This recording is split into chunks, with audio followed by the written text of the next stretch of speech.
they could issue a warrant of arrest to anyone, but yung enforcement is another thing. So, in a mode enforcement?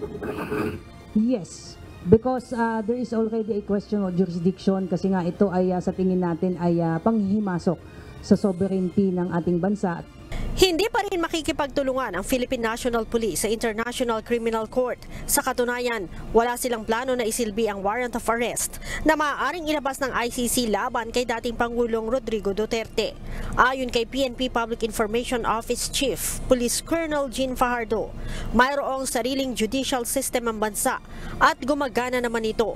Sa katunayan, marami na ani ang mga pulis ang naparusahan kaugnay sa pagkakasangkot sa iligal na droga. May mga na kasuhan, may mga na-convict na po na mga miyembro po ng Philippine National Police at consistent naman po tayo sa stand natin na kapag kami mga nakakasuhan pong police ay we are giving our full cooperation in terms of investigation and submission po ng mga necessary documents, including yung pag-submit po sa jurisdiction po ng korte ng mga police po nating nakakasuhan.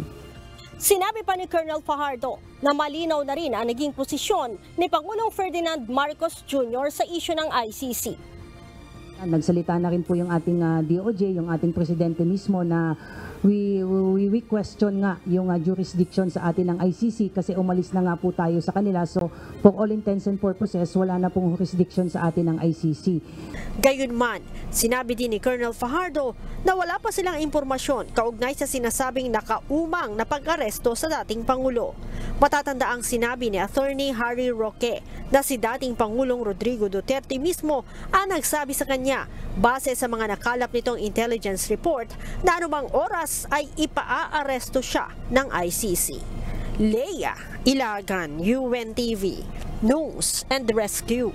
Diyos ang aming sandigan, serbisyo publiko ang aming pinahahalagahan.